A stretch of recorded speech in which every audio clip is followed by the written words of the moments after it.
Hello students, एक बार फिर से स्वागत है मेरे यूट्यूब चैनल्स में। और आज बच्चों हम जो वो टॉपिक डिस्कस करने वाले हैं वो लॉसेस इन ऑप्टिकल फाइबर। और जो लास्ट हमने वीडियो में डिस्कस किया था उसमें हम एक पोर्शन एटेन्यूएशन कंप्लीट किया था और उसमें कुछ मैंने न्यूमेरिकल भी सॉल्व किए थे, आप मेरे पुराने वाले वीडियोज़ में देख सकते हैं। और यहाँ पे हम आज बात करते हैं डिस्पर्शन की। तो मेरा नाम पंकज पठानिया है और मेरे चैनल को सब्सक्राइब कीजिए। और कोई भी कमेंट होंगे बच्चों तो आप जो है वो चैट बॉक्स में शेयर कर सकते हैं। तो हम बात करते हैं dispersion, losses in optical fibre. तो डिस्पर्शन की हम बात करें तो डिस्पर्शन क्या है? द डिस्टोर्शन और broadening of optical signal propagating along fibre is called the dispersion. So हम जब भी इनपुट देते हैं, सपोज करो हमने यहाँ पे इनपुट दिया, पी इनपुट दिया, तो हमारे पास जो आउटपुट है दैट विल बी ब्रॉड, ये आउटपुट हो जाएगा। द इंटेंसिटी ऑफ दिस, ये हमारे पास पी आउटपुट है।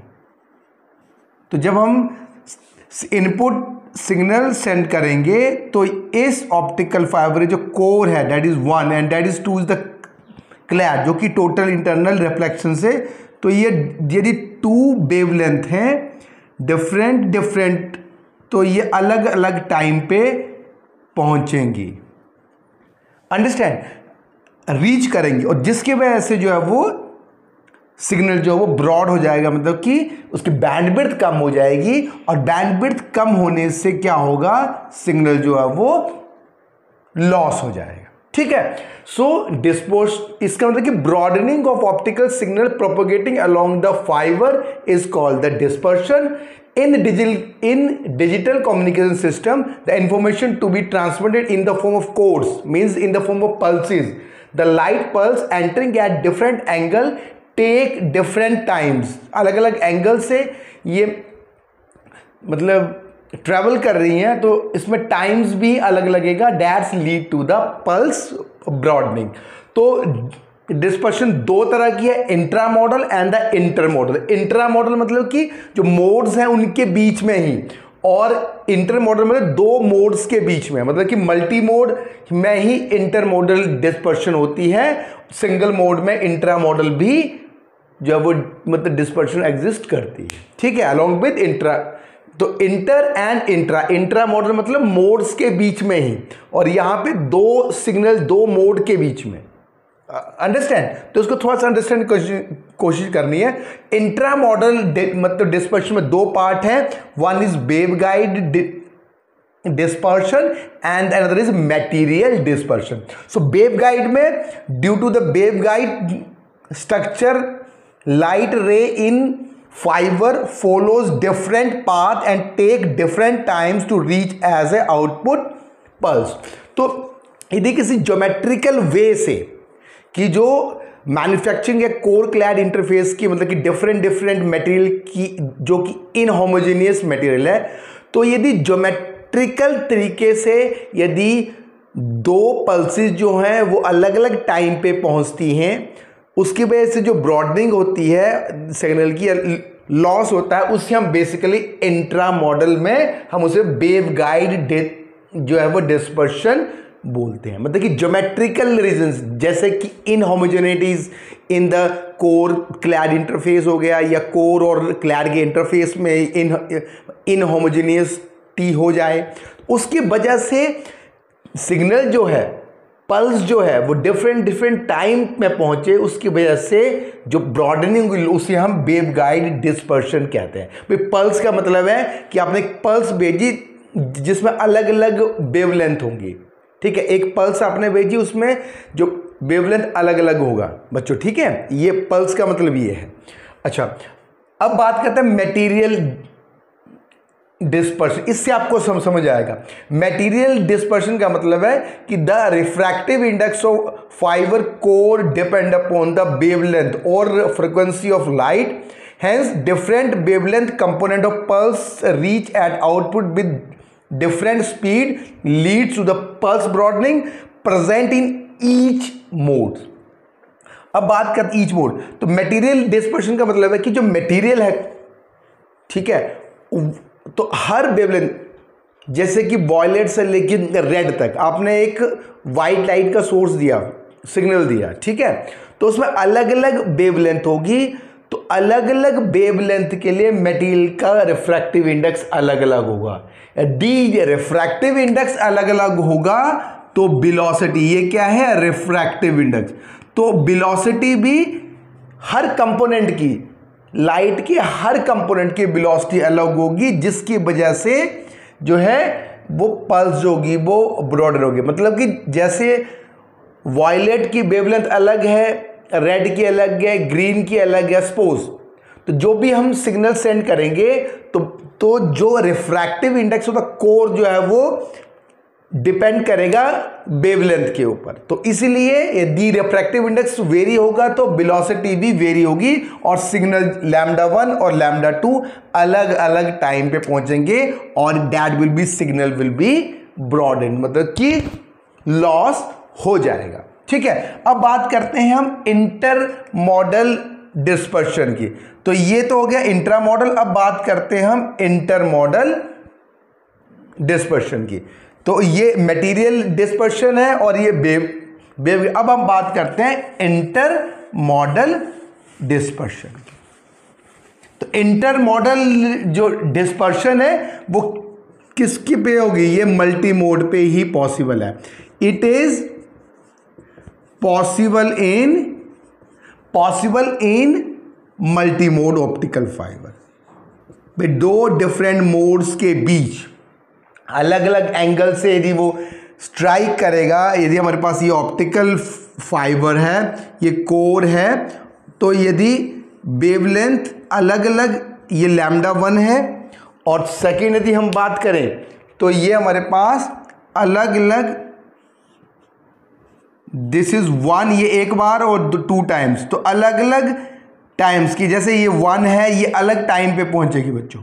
अलग अलग टाइमिंग पे यदि वेव ट्रैवल करेगी और आउटपुट पे पहुंचेगी तो पल्स क्या हो जाएगी बच्चों, ब्रॉड हो जाएगी। बस हमें यही टाइम डिफरेंस यहां पे कैलकुलेट करना है। जो टाइम डिफरेंस आएगा, सपोज को 2 वेव हैं, उन दोनों के बीच में मैक्सिमम टाइम और मिनिमम टाइम, उनका हम डिफरेंस यहां पे कैलकुलेट करेंगे, ड्राइव करेंगे। तो intermodal dispersion it is possible in the multi mode, और वो किस वजह से होती है कि रे जो है वो अलग अलग एंगल से स्ट्राइक करता है, अलग अलग एंगल से स्ट्राइक करता है, तो उसको डिफरेंट टाइम जो है वो, कोई जो है वो वेव कोर क्लैड इंटरफेस को 2 टाइम हिट करेगी, तब कोई एक बार ही हिट करेगा, एक बार स्ट्राइक करके। तो जो एक बार करेगा वो जल्दी पहुंच जाएगा, जो 2-3 जिगजैग पाथ फॉलो करेगा उसको ज़्यादा टाइम लगेगा आउटपुट में पहुंचेगा। तो हमारा जो डेरिवेशन है इंटरमोडल डिस्पर्शन का, उसमें हम बेसिकली जो है यही टाइम डिफरेंस हम यहाँ पे इंटरमोडल डिस्पर्शन, ये जो डेरिवेशन है वो हम यहाँ पे सॉल्व करेंगे, जो टोटल टाइम डिफरेंस। तो हम यहाँ से एक रे 1, ये रे along the axis of the optical fiber, और दूसरी रे along the this, ये जो पाथ फॉलो कर रही है ब्लू वाली, ये है 2, तो ये 1 और 2 के बीच में, इसमें सबसे कम टाइम बच्चों लगेगा। ये मल्टी मोड ऑप्टिकल फाइबर, तो हमने कि 2 सिग्नल लिए, तो ये टी मिनिमम, और हम यहाँ पे मैक्सिमम टाइम जो एक्सेप्टेंस एंगल जो है, जो मैक्सिमम इंसिडेंट यहाँ पे हो रहा है जिस एक्सेप्टेंस एंगल से, तो ये मैक्सिमम एंगल हम यहाँ पे मान लेंगे। तो ये हमारे पास, अब देखिए, तो सपोज करो यहाँ पे हम लिखेंगे कि the ray is incident from O and strike at the interface A of the fibre और the core, and then it will be refracted with angle theta R, और इसमें हमारे पास थीटा आर है, तो ये भी थीटा आर ही होगा बच्चों, ठीक है, अंडरस्टैंड। और ये हम यहाँ पे सी जी, ये सी जी जो है वो हमने क्या कर दिया, परपेंडिकुलर ड्रॉ कर लिया, फिर देन इट कम बैक, और यहाँ से ट्रेवल के डी में इंटरफेस करके यहाँ पे आउटपुट में टी मैक्सिमम मिल जाएगा। और ये हमारे पास टोटल लेंथ, हम सिर्फ ये जो इस लेंथ एल के बीच में दोनों रे 1 और 2 जो है वो कितना टाइम डिफरेंस होगा वो कैलकुलेट कर लेंगे। तो टोटल टाइम टेकन कितना होगा, time taken by ray B D को ट्रेवल करने में कितना टाइम लगेगा? That is B G plus G D upon velocity. और वेलोसिटी कितनी होती है बच्चों? Velocity is C by refractive index of the core. वो कितना है? n1 है, और क्लैड किसके आउटसाइड में n2 है। तो n2 इसके सराउंडिंग में क्या है? क्लैड मटेरियल, जो कि मैं यहां पे शो नहीं कर रहा हूं। तो अब यहां पे T, अब हमारा काम है ये बी जी और जी डी निकालना, वो की ट्राइंगल 1 एंड ट्राइंगल 2 की हेल्प से। तो ये थीटा आर हो गया, और ये हमारे पास थीटा सी क्रिटिकल एंगल हो गया। ये जो क्रिटिकल एंगल है, इस एंगल के साथ तो ये थीटा सी, तो ये भी थीटा सी ही होगा, और ये थीटा आर है तो ये भी थीटा आर होगा। ये इसके साथ ये दोनों पैरेलल है, ये रे थीटा आर है तो ये भी क्या होगा? थीटा आर ही होगा। तो ट्राइंगल 1 और 2 से हमें ये इक्वेशन 1 हो गई, ये इक्वेशन 2 हो गई। अंडरस्टैंड? तो यहां से T जो है, total T will be be G. यहां से देखिए, फर्स्ट बी जी कितना हमारे पास? L है। अंडरस्टैंड? तो यहां से हम निकाल लेंगे cos theta R is equal to कितना होगा यहां से बच्चों? That is cos theta B G upon B C. Sorry, यहां पे हम जो है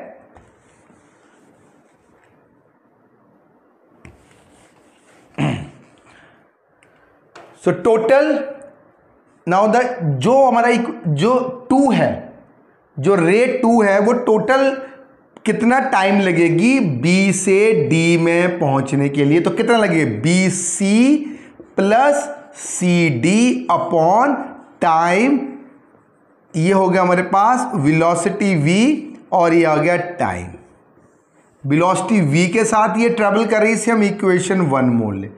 वेलोसिटी v के साथ मूव कर रही है, इक्वेशन 1 हो गया बच्चों। ठीक है, अब हमें तो यहां से v कितना होगा? वेलोसिटी की c अपॉन n1, जो कि कोर का रिफ्रैक्टिव इंडेक्स है, क्लैड का n2 है।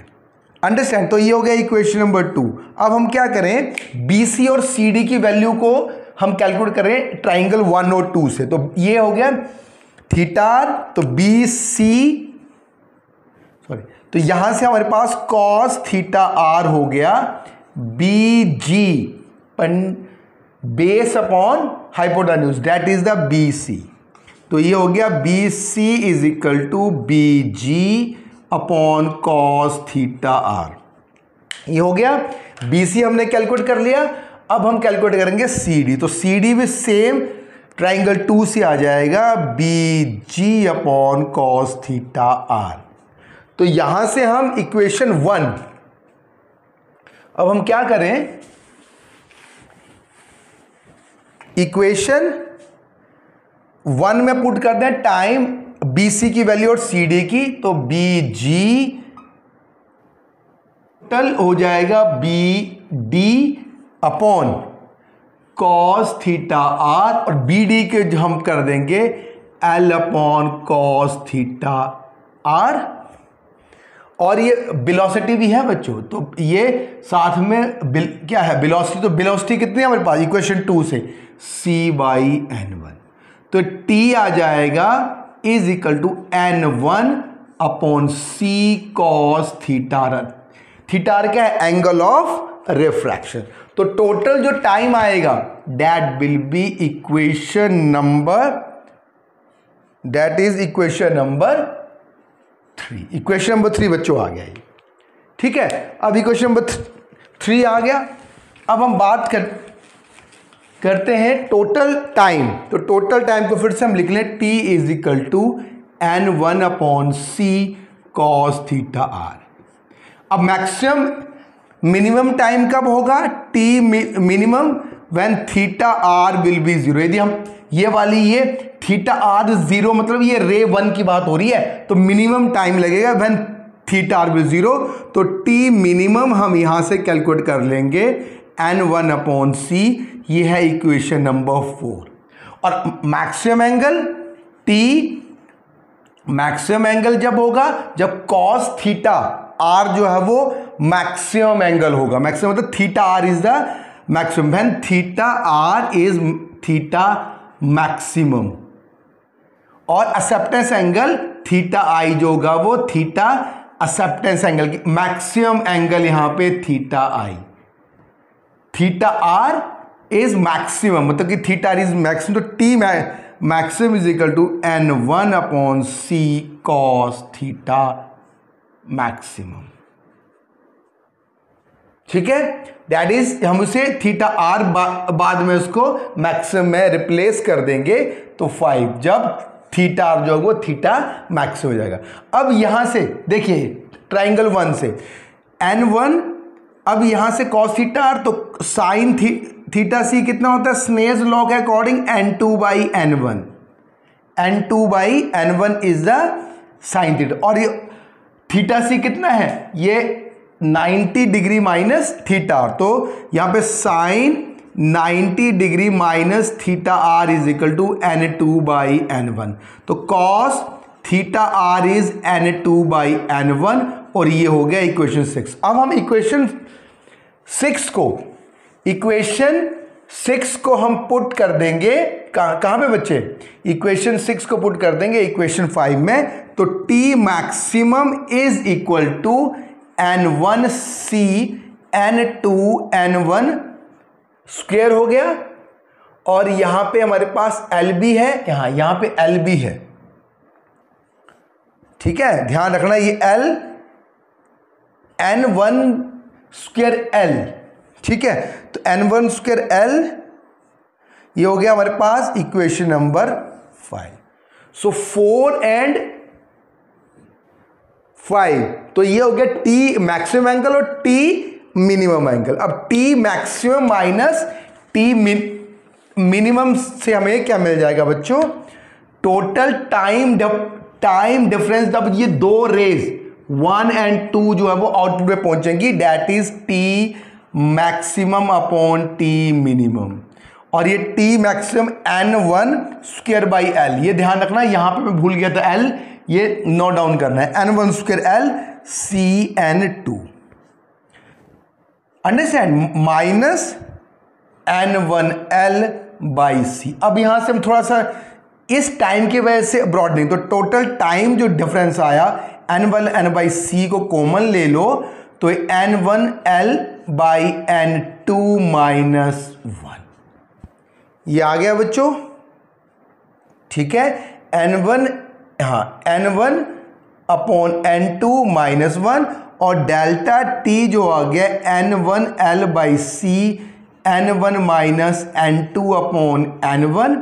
ये हमें और सिंप्लीफाई कर ले तो ये n1 square L by C, ठीक है, यहां पे n2 है, n2 को बाहर ले लो तो n1 minus n2 upon n1 आएगा, और ये क्या है फ्रैक्शनल रिलेटिव या रिलेटिव रिफ्रैक्टिव इंडेक्स। तो टोटल जो टाइम आया, टाइम डिफरेंस आया n1 square L by C n2, इसको हम रिलेटिव रिफ्रैक्टिव इंडेक्स बोलते हैं। यदि आपको न्यूमेरिकल में सीधा रिलेटिव रिफ्रैक्टिव इंडेक्स दिया हो तो आप डेल्टा टाइम यहां से फाइंड आउट कर सकते हैं, और यदि n1 और n2 गिवन हो तो हम सिंप्लीफाई जो है वो इस वाले रिलेशन से भी कैलकुलेट कर सकते हैं। तो that is basically relative refractive index, understand, ये है relative refractive index. n1 is the core का और ये क्लैड का, L is the length BD, और C is the velocity of light, and n2 is the clad interface. तो इस time difference की वजह से बच्चों जो पल्स में ब्रॉडनिंग हुई उसे हम इंटरमॉडल डिस्पर्शन कहते हैं। Thank you very much.